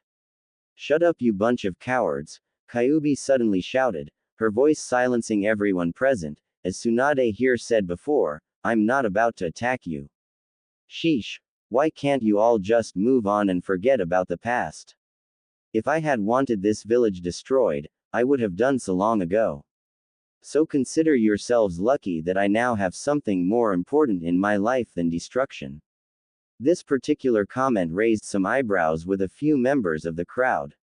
It wasn't until her words had truly sunk in that people started to notice just who was talking to them. Slowly, but surely, jaws started dropping with both the male and female populace as they took note of Kyuubi and Naruto respectively. While there were a few girls that had been interested in Naruto before he had even left with Jiraiya on his training trip, such as Hinata and a few other nondescript girls, no one had really paid attention to him before. How stupid they had been, they thought to themselves. While he still wore orange in his outfit, it had become a bit less, there was a bit more black woven into it now, covering his shoulders and upper arms. But that was completely ignored by the female part of the crowd. What they were interested in was his looks. He'd long since known himself that he was the son of Namikaze Minato, better known as the Yellow Flash and the fourth Hokage. The villagers, however, did not. Standing in front of them was almost the exact replica of the Yondaime, and while this did raise some question marks with some, most were simply too entranced by his appearance. Kyuubi? Well, she was Kyuubi. Even as a demon fox as powerful as she had always been blessed with good looks in her part-human form.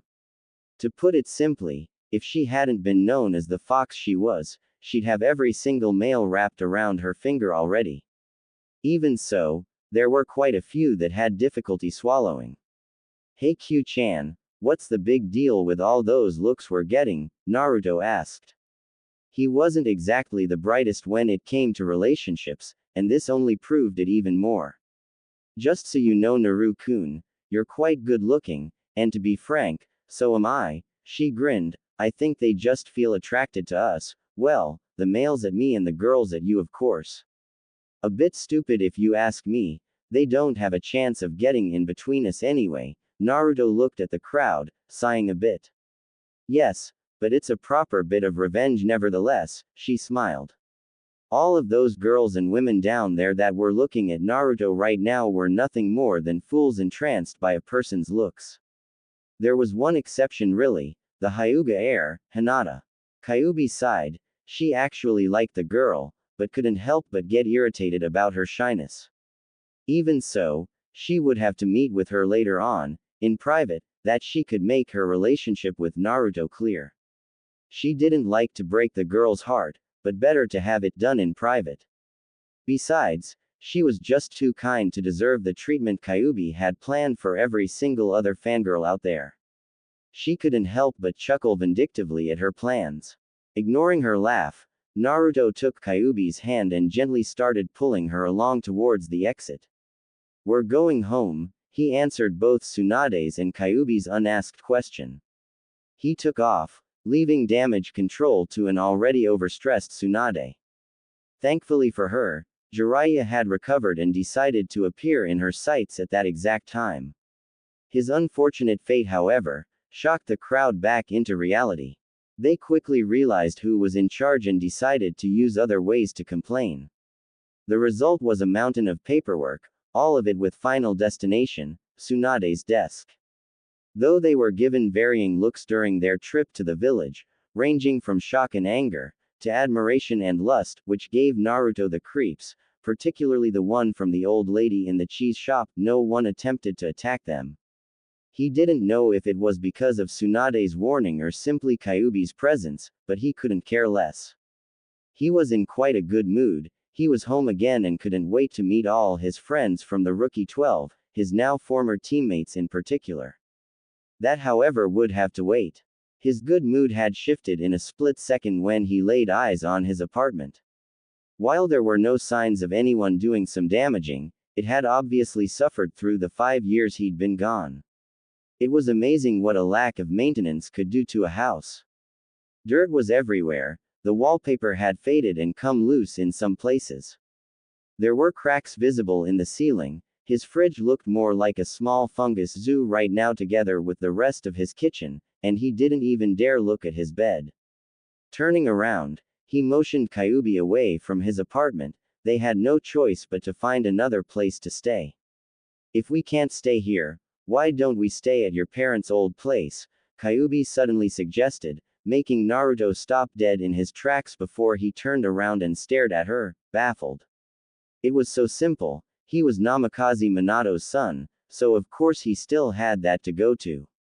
Besides, there were some special jutsu in place that prevented anyone not of Namikaze blood or anyone bound to them in any way to go near it. It was perfect. Jiraiya had even told them there was a caretaker that had been ordered to keep the place tidy until the next heir came to claim it. There was one little problem though. Heir, Q-chan, he asked sheepishly, do you remember the address? I know Ero Sennin told me but I forgot. Sighing deeply, Kyuubi dragged him off, keeping a somewhat forceful grip on his hand. Naruto, with no other viable alternative, followed her closely. It didn't take them long to reach the right address, though both Kyuubi and Naruto checked several times to make sure it was the right one. You're absolutely positively sure that this is the place, right? Naruto asked the redhead standing beside him. She, however, was utterly confused at the moment. She had always been right before, she never forgot even the slightest detail, yet here she was, questioning her own mind. I'm sure this is the place, Naru-kun. I'm never wrong, she finally decided. It wasn't exactly what she had been expecting, but at least they had a place to sleep now. Naruto sighed deeply. He had been expecting a bit more from the former Yondaime Hokage's house, but still. With no viable alternative left, they both stepped into the small apartment building and headed up to the top floor, where apparently, the residence of one Namikaze Minato and Uzumaki Kushina had once been. As they approached the only door on the uppermost level, Kyuubi started feeling a tingle on the back of her neck, indicating that there was a warding jutsu nearby. Hold it right there, you rascals, a raspy voice suddenly echoed through the seemingly empty hallway. The couple jumped slightly and turned around only to come face to face with an old lady leaning heavily on a cane. How the hell did she sneak up on us? Both Naruto and Kyuubi thought at the same time. You two best be staying away from that door if you know what's good for you, she warned them. Only 2 people were ever allowed to go through that door besides me, and those people are gone without anyone to continue their legacy. Anyone that tries will suffer some nasty consequences. I remember this one time when Jiraiya of the Sannin tried to sneak in to get some research material, he called it, on the couple. Let's just say he knew better than to try again afterwards. The old lady chuckled as her eyes glazed over a bit. It was the same common look that old people usually get when they're thinking back at the good old times. Naruto ignored her and stepped forward. As he grabbed the handle, a bright light erupted from the door and enveloped both him and Kyuubi. The old lady doubled over in laughter and was already expecting some obscene situation. Thus it was much to her surprise that Naruto simply turned the handle and stepped into the apartment, Kyuubi following right behind him. Her jaw dropped as she saw the door close behind them, only to open again when Naruto stuck his head through the doorway. Oh, and thanks for keeping this place cleaned up, he grinned at the lady who was currently in the process of imitating a frozen goldfish. When Naruto closed the door again and turned around, Kyuubi had already disappeared. Hearing a faint noise in one of the rooms, he quickly moved towards its source. What he saw there made his heart melt. Kyuubi had already found the master bedroom and gone to sleep. The sight was incredibly cute. She had curled herself up in the blankets, her ears twitching every now and then while a couple of her tails swished back and forth slowly, having escaped from being enclosed in the fabric. He listened to her soft breathing for a moment, until he heard a familiar growl coming from his abdomen. Leaving her to her sleep, Naruto quickly moved into the kitchen and, much to his surprise, found it fully stocked. He decided to make a cup of instant ramen before moving off to bed himself. He didn't know how he managed it, but he didn't wake up Kyuubi, though apparently, she subconsciously noticed his presence anyway. He had barely slipped beneath the covers next to her when she turned in her sleep and latched onto him, embracing him in her favorite sleeping position. He smiled, stroking her bright red hair in gentle passes. The day had worn him out more than he realized as he felt his eyelids grow heavy. He didn't resist when they finally shut and he drifted off into a peaceful sleep. Exploring their new home could wait until tomorrow, even if there wasn't really that much to explore. Tsunade sighed deeply as she buried her head in her hands. It was already 4 in the morning, and now there was only a single piece of paperwork left. The necessary papers for both changing Naruto's ranking and adding Kyuubi to the bingo book of their village. It was standard procedure when adding new shinobi to the ranks of the village to add them to the village's own bingo book. It contained extensive information of every single shinobi so that if they got in trouble, their comrades could always recognize them or perhaps follow a specific trail. So, what should we add to the bingo book, Tsunade-sama? Shizune asked politely as she held the papers. For Naruto, Genin rank shinobi of Konoha, special skills are Rasengan and Kage Bunshin for as far as we know, and set the danger level to S class for him.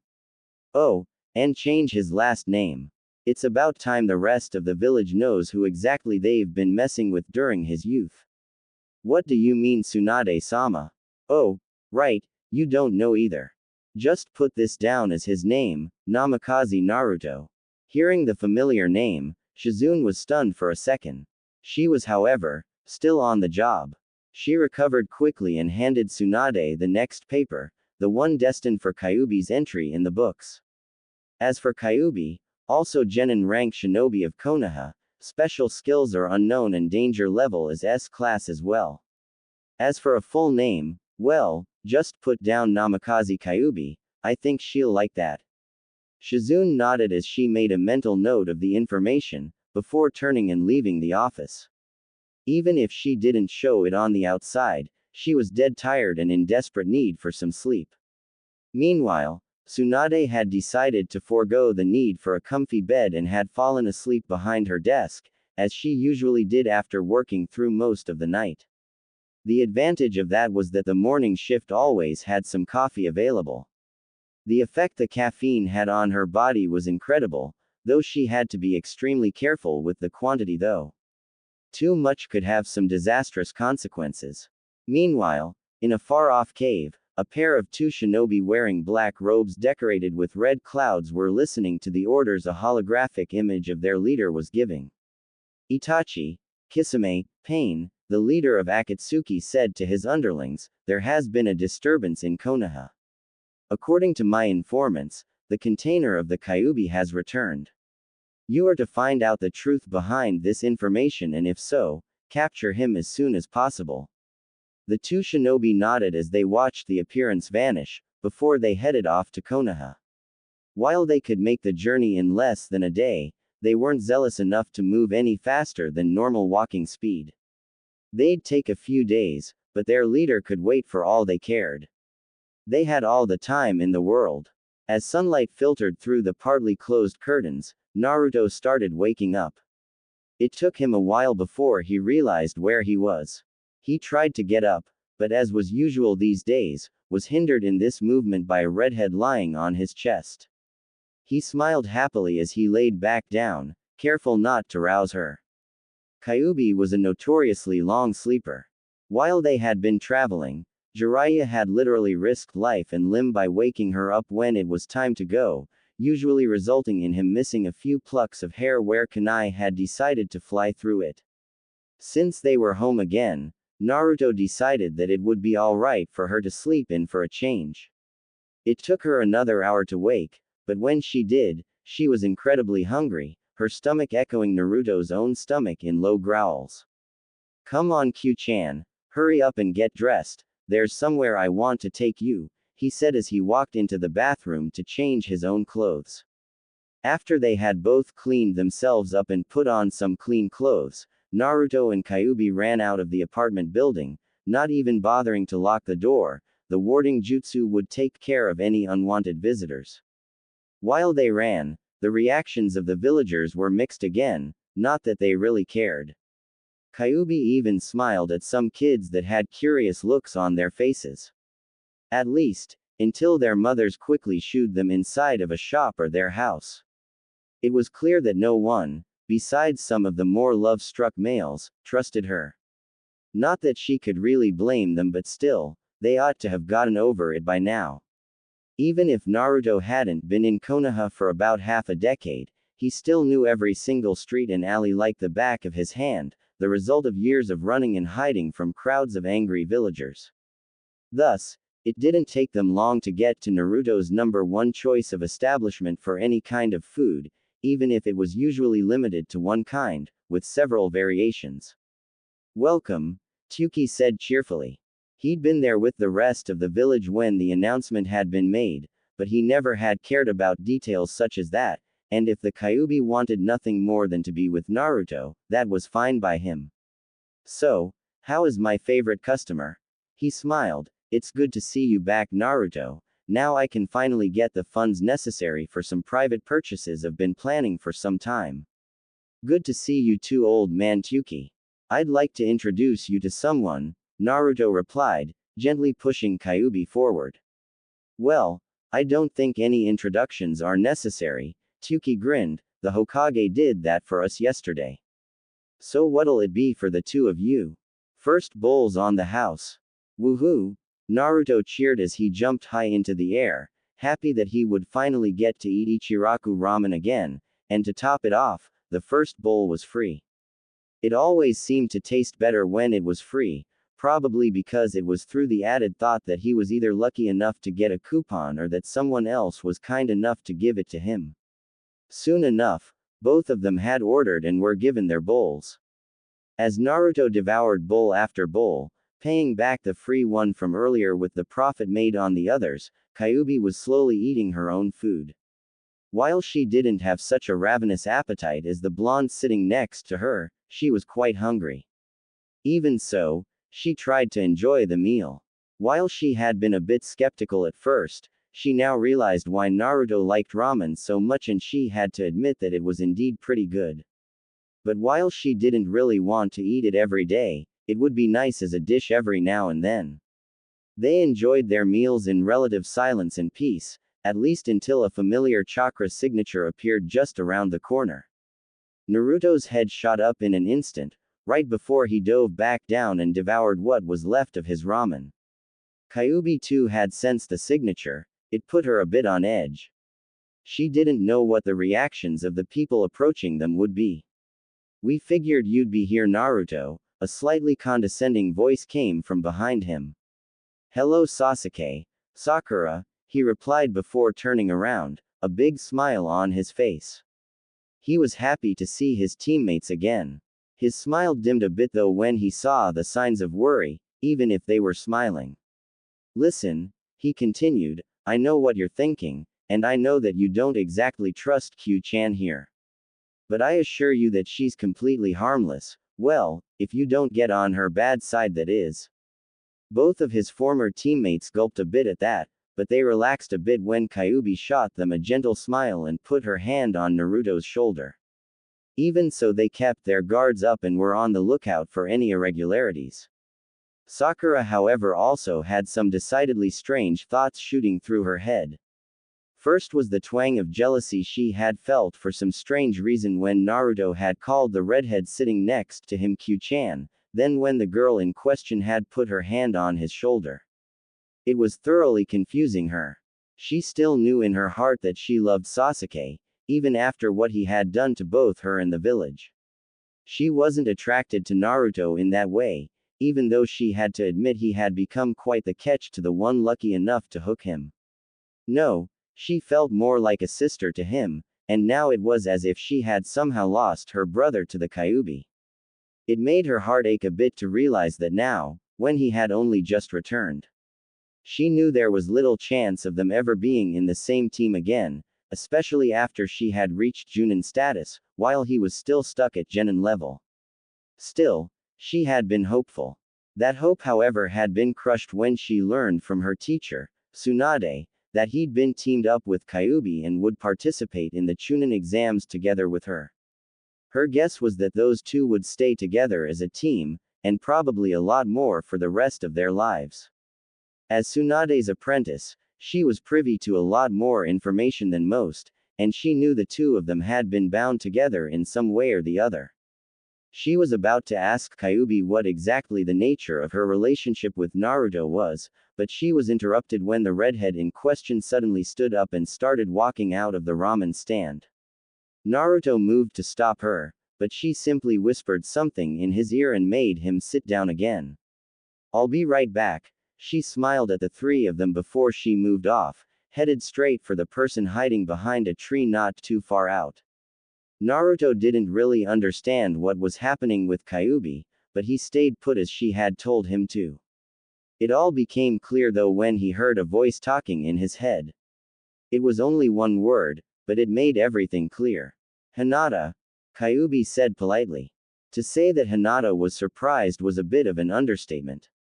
She'd been so fixed on Naruto that she hadn't even noticed Kyuubi approaching her until the redhead in question was standing almost right in front of her. She jumped in surprise, revealing herself to the rest of the shinobi sitting at the ramen stand. They moved to join her, but a quick gesture of Kyuubi stopped them, indicating clearly that it was supposed to be a private conversation. "Hinata-san," she began, using the most friendly tone she could muster.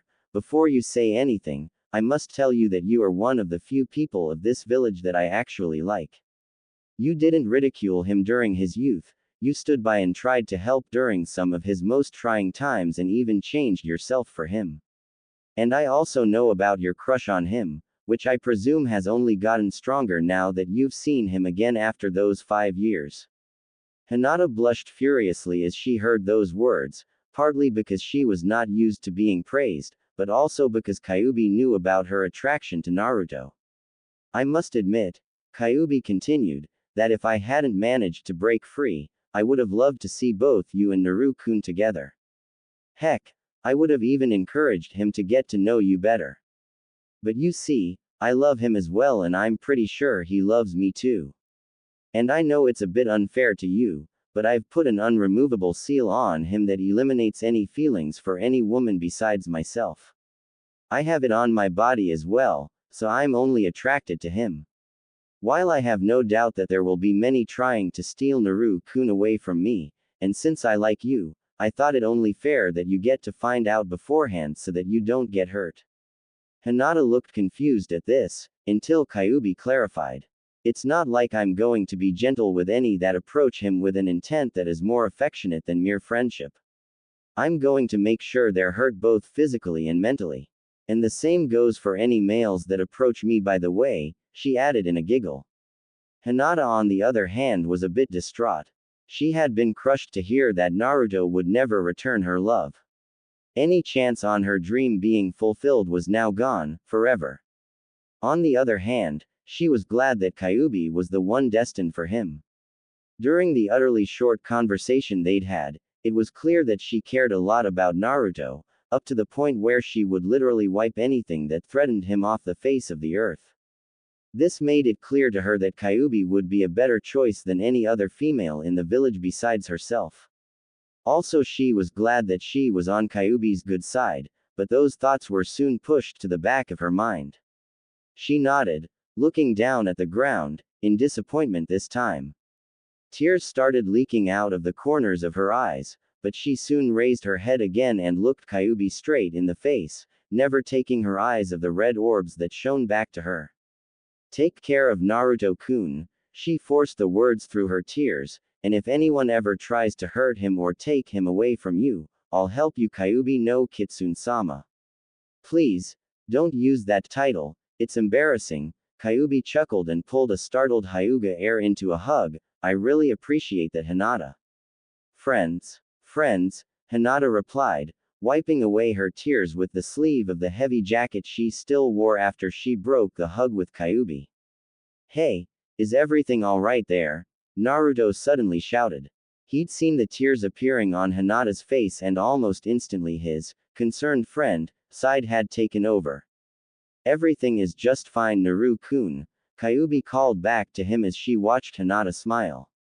She too had realized that even if Naruto would never love her, they could still be the best of friends.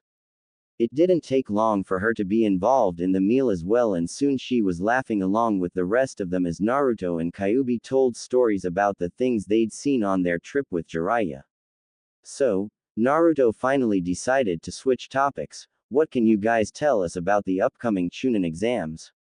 Sasuke and Hinata looked strangely at him before they suddenly realized that he was still a genin.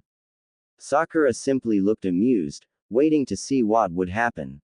There's nothing much we can tell you, Naruto, Sasuke started. I think Shikamaru has made info cards like those shown to us by that bastard Kabuto during our first exams, not that there have been many changes in the general level of participants. But don't you need a team to participate in them? I see, I'll have to ask him for some information about the other genin then. And about the team, that's already taken care of, Naruto grinned widely, swinging his arm over Kyuubi's shoulder. Isn't that right, Q-chan? You and Kyuubi are going to participate in the genin exams as a team? Sasuke asked in disbelief. Damn, I wish I had signed up as one of the proctors. Now I'm going to miss one heck of a show. You sure are. Kyuubi had an almost evil smirk over her face. I can't wait to see the reactions of those poor little genin shinobi when they realize they're facing both the legendary Kyuubi no Kitsune and Konoha's future Rokudaime Hokage. Can you take pictures? Sakura asked mischievously. We'll try. Soon after, laughter came rolling out of Ichiraku Ramen again. Naruto and Kyuubi spent the rest of the day walking through Konoha, buying some shinobi equipment and expanding their wardrobes. While Naruto simply got himself some more casual clothes, Kyuubi had a few shinobi versions of her favorite, and until about an hour earlier, only, outfit made. The difference between her standard clothes and the shinobi versions was subtle, but efficient nonetheless. While outwardly there was almost no visible difference, with the exception of the kunai holster and hip pouch that was standard for every shinobi, the clothes had been made from a much heavier material, designed to withstand any tears. A thin iron mesh had also been woven into it on key locations, such as in front of the heart, liver, lungs, kidneys and other vital points. While it did make the clothes a bit heavier, the added protection was worth it. The seams had also been reinforced, furthering the quality of the outfit. It was strange though, how Kyuubi's presence seemed to further his shopping experience this time. The owners of the stores had never been this helpful while she had been sealed inside of him.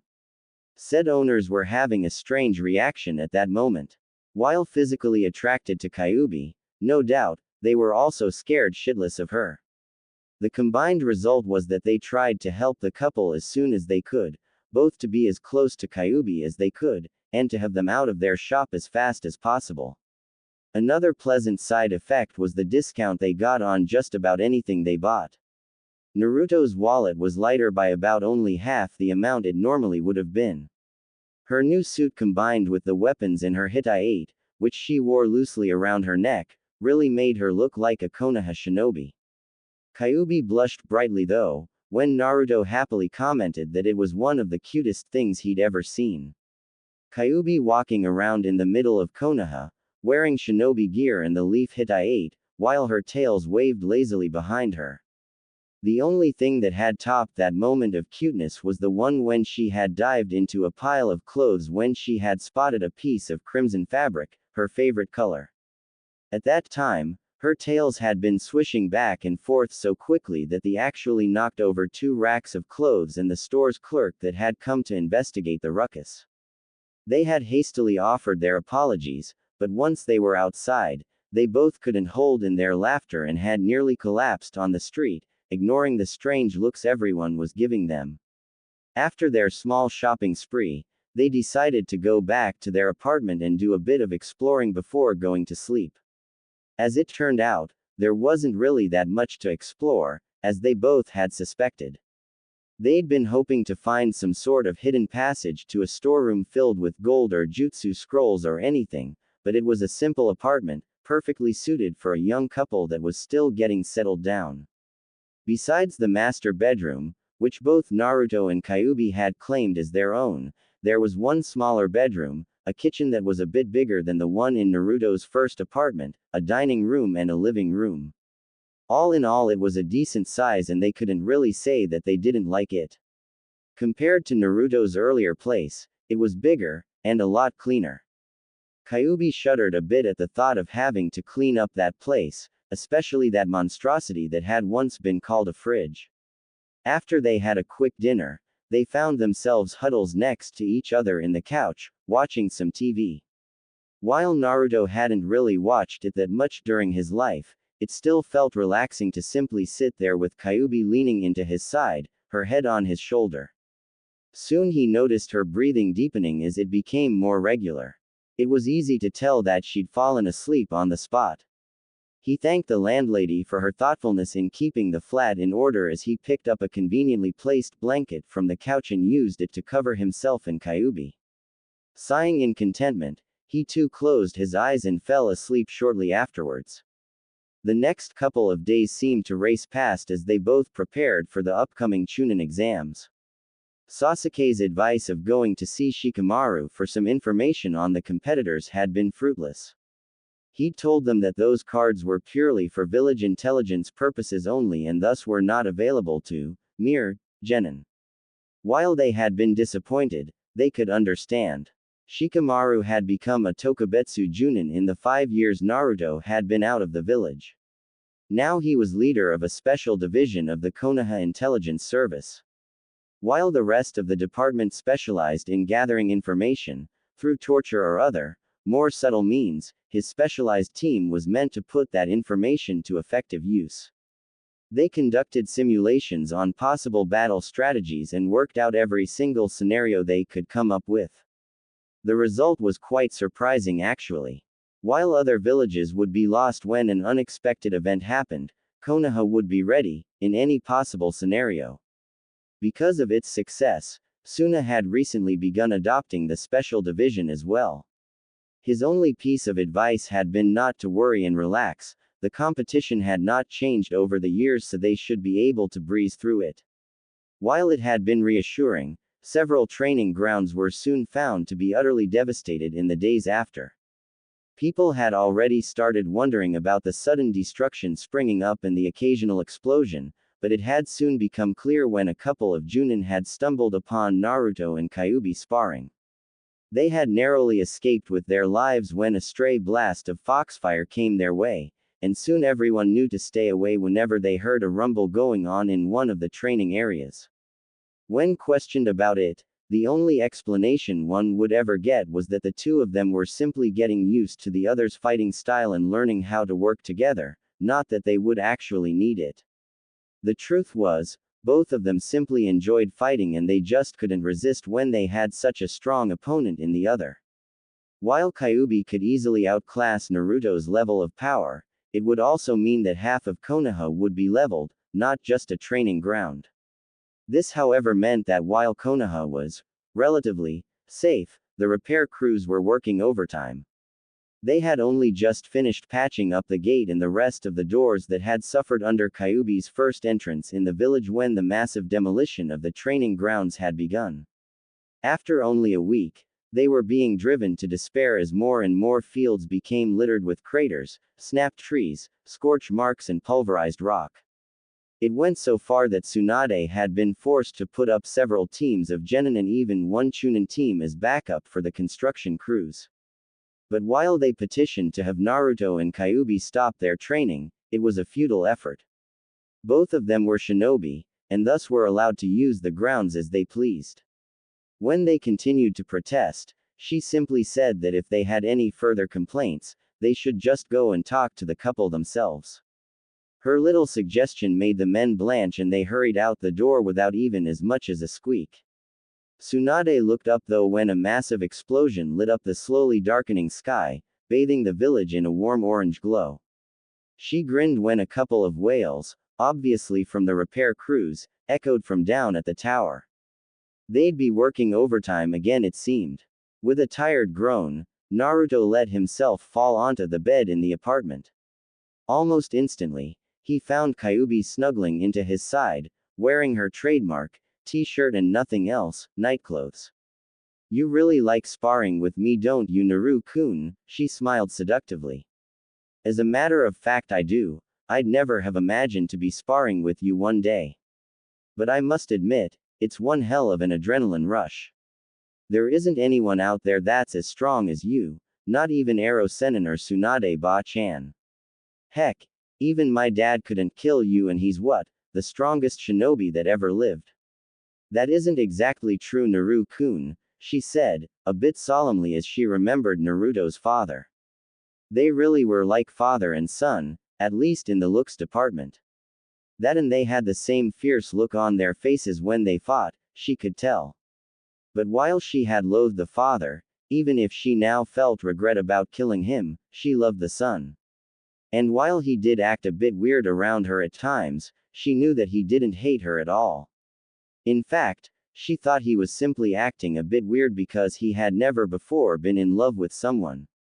She hadn't either, but at least she had lived a very long time and had observed many people that had been in love. In that aspect, it could almost be considered to be a disease, a very good one though, since it was easily recognized because of a few typical and sometimes quite blatant symptoms. Hinata would be the perfect example of one of those, with her shyness and all. Still, she knew that while she was absolutely positive that both her and Naruto were in love with each other, she had to take her time. It was a fact that during his life, Naruto had come on contact with quite a few people that had hurt his feelings, the most prominent being Sasuke, even though he had returned on his own. The funny thing was, Naruto had actually been ticked off a bit because of it, since he wouldn't have his rematch with one of the last Uchiha. In any case, it wouldn't do to try and rush him, such things would only make him push her away. What do you mean, Q-chan? That my dad wasn't the strongest? Naruto asked curiously, shaking her out of her musing. Well, to begin with, his chakra capacity wasn't exactly that high, and neither were his strength and speed. The thing that separated him from all those others was his clever design and use of a specialized number of jutsu, especially the Hiraishin. Let me tell you, it's mightily annoying when there's a small yellow thing flashing around you and cutting you in several hundred places at the same time, she finished with a slightly amused growl. So it wasn't because he was insanely strong or fast or anything that he was so powerful. Exactly, strength isn't everything and neither is speed. What really matters is techniques. If you have those and have the strength, speed and chakra necessary to execute them, then, and only then will you be truly strong. While there isn't one thing that isn't important, it's not good to overly focus on one thing. In fact, it might even be used against you. Take strength for example. If you're not careful, your opponent can use it against you, not to mention the fact that your own muscles can be used as the perfect choking tools if he gets a hold of your arms in the correct position. Furthermore, there are some moves that rely on the reflexes of your opponent to hit, so the faster you are and the faster your reflexes are, the harder you'll get hit by those. Naruto nodded and started thinking deeply, digesting the advice Kyuubi had just given him. He was so caught up that he didn't even notice it when she started smiling wickedly and snuck behind him. Ack, what the hell? He exclaimed when he suddenly felt her jumping on him. He tried to shake her off, but she held on and started tickling him, eventually making his sides ache from the laughter. You know, you should never drop your guard like that, Naru-kun, she grinned sweetly at him as she finally released him and snuggled back into his side. Her rest didn't last long though. Soon enough Naruto had jumped her and returned the favor. And you should never give your opponent a chance to recover, Q-chan, he smiled as she panted from all of the laughing she'd gone through. He watched her with a gentle look, but couldn't help himself as his eyes strayed towards her chest. The mounds of her S rising and falling with every breath she took. As soon as he caught himself staring though, he quickly removed his gaze. This action, however, made him blush a very deep red. Apparently, her t-shirt had moved up quite a bit when they'd been fooling around. Right now, the hem was around her navel. She noticed his red face and quickly followed his look. Seeing what had happened, she too blushed, but quickly recovered. It wasn't as if he hadn't seen it before, though she had to admit, those had been fleeting and partial looks or at a distance. Right now it was almost like an exhibition. She quickly pulled the hem of her shirt down and looked at Naruto. I swear I didn't mean to, he stammered, full well knowing what happened to men who dared look at females like that. He'd seen Jiraiya often enough.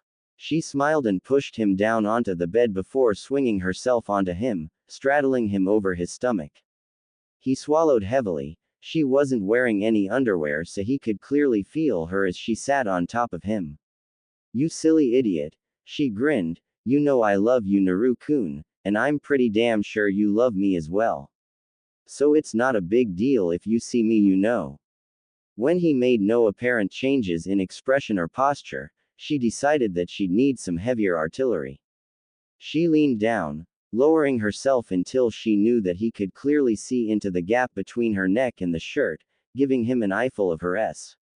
Listen, Naru-kun, she whispered, I love you, so don't be afraid, I won't hit you or anything. I know, Q-chan, he finally breathed. Apparently he was quite embarrassed by the show she'd been putting on, but that would soon pass, she knew. It's just that I've never felt anything like this before, you know, he continued in the same, uncharacteristically quiet voice.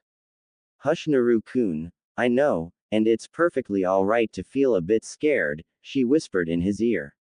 I love you, she smiled before she gently lowered her lips on his. The result wasn't what either of them had expected. A shock coursed through both their bodies, converging on the points where they both had their seal. It glowed brightly before subsiding again and completely disappearing into their bodies. The shock, however, had made Naruto's body go rigid, while Kyuubi's tails had stretched out to their limit, every hair standing on its end. Wow! They breathed at the same time, before Naruto gently pulled her back down, this time initiating the kiss. He didn't feel the tidal pull of attraction coming out of the seal anymore, not that he would fight it though, except when it would dare take him too far. In any case, he didn't want to fight anything that felt so right. Kyuubi moaned slightly when she felt Naruto kiss her again, and she involuntarily opened her mouth, granting him access. He eagerly deepened the kiss and put his arms around her, pulling her close. You know what, Q-chan, he smiled when they finally broke apart, I think I love you too. Kyuubi's heart skipped a few beats when she heard those words. She had never been loved before, and couldn't help but cry some tears of happiness. Naruto, of course, royally misunderstood and immediately started comforting her, until she waved him off. Naru-kun, she sniffled through her tears, I'm not crying because I'm sad or because you hurt me, I'm simply crying because I'm so happy. He didn't say anything at that, but simply pulled her back into his embrace and kissed the top of her head, right between her two fox ears which were laying down at the moment. They slept in that position that night, neither ever shifting even the slightest bit. Naruto smiled as he woke up with his face half buried in a mass of red hair. Kyuubi was still sleeping soundly on his chest. His own change in breathing woke her up though. He chuckled a bit as she drowsily looked at him through a curtain of long red locks. Gently he used his hands to safely tuck them behind her ear. Thanks, she beamed as he finished. Anytime. What did you say, Q-chan? Naruto asked her as they slowly walked around the village hand in hand, ignoring the stares of the populace. I'm saying that we should work on strengthening our mental connection, she said. If we take a look back at the previous exam in which you participated, communication between the members of any team was extremely important at all times, especially the first exam. Besides, think of the possibilities during missions. I understand the importance of it, but how do you suggest we train it? Well, I suggest that we learn how to focus certain thoughts or feelings in our mind, to the point where they can be felt by the other. Also, we should do so over a relatively big distance, to negate any errors. Naruto smiled at her, eager to learn something that might well be considered a new weapon in his arsenal. Ah, there it is, Itachi, Kisame exclaimed happily. He was glad they'd reached their destination. He hated long walks. So, how does it feel to see your old village again after 5 years? I don't feel anything, came the reply. Stay focused on our mission. You know that there was a disturbance. First off, we'll find out what it is, and then we'll capture our target. Yeah, don't worry, I know what I have to do. And Kisame, don't start any trouble, try to be as inconspicuous as possible. We'll infiltrate the village this evening. Itachi received a nod in reply and moved off to choose a suitable point of entry. He was still walking around the village wall when suddenly a bright idea entered his mind. He could use chakra to stick to it and simply stroll upwards and into the village. Putting his plan into action, he gathered the necessary chakra in his feet and slowly started to scale the wall. After spending a bit more time training, Naruto and Kyuubi both moved off to separate places in the village. It felt weird though, being apart from the other, even if it was only about 500 meters. Naruto had positioned himself on a rooftop, leaning back against the ventilation shaft that protruded from the floor. He cleared his mind and began focusing on a name, Q-chan. Kyuubi on the other hand had moved off to the village wall itself. After scaring off the guards on that particular section with a gentle smile, which seemed unbelievably creepy to them for some reason, she sat down in lotus position. Just as she was about to close her eyes, however, a certain person clad in black robes with clouds on them appeared over the edge. Slightly startled, she looked at Uchiha Itachi's appearance, carefully watching his every move, ready to spring into action at a moment's notice. Itachi on the other hand was having a remarkably similar experience. It only took a swift look as to notice the typical fox trademarks on the body of the woman sitting in front of him. The fact that there were 9 of the tails indicated that he was currently standing face to face with the Kyuubi. He quickly calculated his chances of success and moved accordingly. He simply turned around without speaking a single word and moved back down the wall. Kyuubi was still watching the place where the Akatsuki member had gone down again before she suddenly heard a voice call in her head. Q-chan. Naruto's voice came through clearly. Quickly she focused on a reply. Yeah, I'm here Naru-kun, came the answer. Well, that was easier than I thought. True, but it would be even better if we could do it without having to focus so much, so we'll have to work on that. Agreed. So, anything interesting happening over there at the wall? I saw Itachi. What did he do? Came a yell through the mental connection, causing her to wince because of the volume. Keep it down, it hurts when you focus so much on a strong thought like that. And he didn't do anything, he simply walked up the wall, came face to face with me, obviously much to his surprise. He recognized me and moved back down without ever saying or doing anything. Still, are you sure? He's a member of Akatsuki, remember? Need I tell you who I am, Naru-kun? I'm the Kyuubi no Kitsune. No, you're not, Naruto replied smugly. He'd been given the new version of the village's bingo book earlier that day. Of course he'd leafed through it as soon as possible to take a look at both his own and Kyuubi's information. His heart had jumped when he noticed both their names. They were on the pages next to each other, Namikaze Naruto and Namikaze Kyuubi.